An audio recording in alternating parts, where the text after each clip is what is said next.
Ассалаумағалейкум, құрметті Медет ТВ арнасының көрермендері, оқырмандары, шәкірттері. Сіздермен біз бүгін Желдібаевтың күйі «Ерке сылғым» күйін үйренетін боламыз. Ендеше міндетті түрде подписация бөліміне кіріп, подписацияға басып, колокольчикті сыңылдатып жіберсеңіз, біз сізбен бірге осы бір айдың ішінде «Ерке сылғым» күйін толықтай бітіріп шығамыз деген сенімім мол. Ендеше сіз де өзіңізге сеніңіз. Домбырада екі шек болады, астыңғы шегі сол шегі, үстіңгі ашық ре шегі болады. Енді қазір біз «Ерке сылғым» бірінші сол ашық ре шегінен бастаймыз. Міне, точкасын санаймыз. Сіздер нота білмегеннен кейін мен перне арқылы, перненің точкалары арқылы сабағымды жүргізетін боламын. Бірінші точка, екінші, үшінші, төртінші, бесінші, алты, жеті.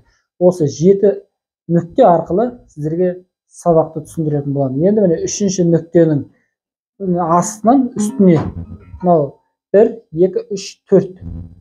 4 саусақ, бір бармақ бар. Сол екінші саусақпен үшінші нүктенің үстін ойнаймыз қазір. Бірінші ашық үш қағыс ойнаймыз үстіңгісімен. Мұнау саусақпен ғана ойнаймыз. Бірінші саусақпен. Міне 1, 2, 3, сосын 4, 5 дегенде мынаны басамыз. 4, 5.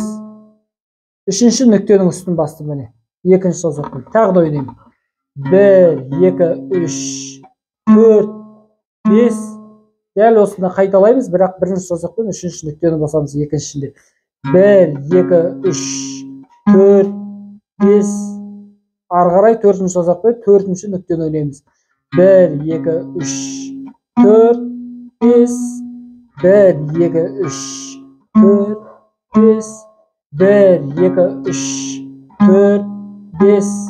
1, 2, 3, 4, 5. 1, 2, 3, 4, 5. Сосын ашық. Төмен ұрамыз міне. Бір қағыс, сосын екінші нүктенің үстіңгі бармақпен басып қаламыз. Мінекей. Сосын 2 рет жоғарға. Бүгінге сабақ осы. Осын жаттап алыңыздар.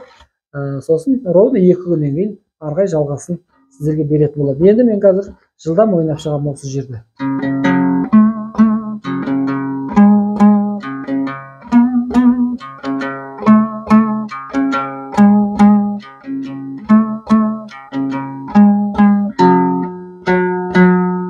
Міне, бүгінгі сабақ осы.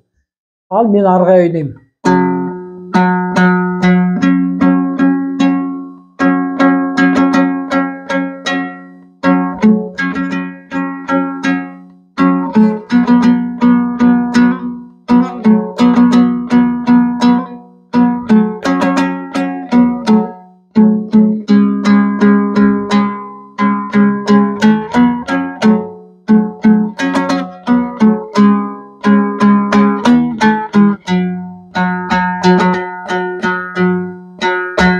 Келесі сабақты осы жерге дейін өтетін боламыз. Ендеше мықты домбыра болу үшін, мықты домбырашы болу үшін күніге сіз кем дегенде 1 сағат айнаның алдында өзіңізді оқушы сезініп, осыны күніге кем дегенде 10 рет қайталап отырсаңыз, бір айда сіз менімен бірге Ерке сылғым күйін үйреніп жаттап шығасыз. Сіз де үлкен домбырашы боласың, өйткені сен қазақтың баласысың.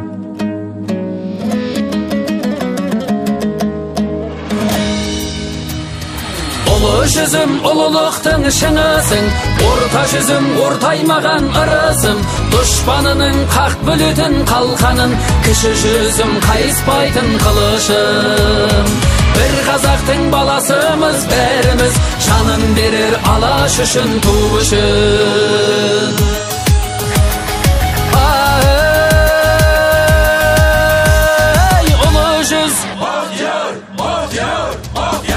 Көмейден жырды ақтара, айтайын енді мақтана, сары үйсінге бағзыдан басына қонған бақтара, жалайыр мен сіргелім, сарқылмайтын жүргенім, кеудемде қалған жаттала, қаңлы менен ошақтым, алталашқа атақтым, жазылған тарих тақтаға, шапырашты деп сөйл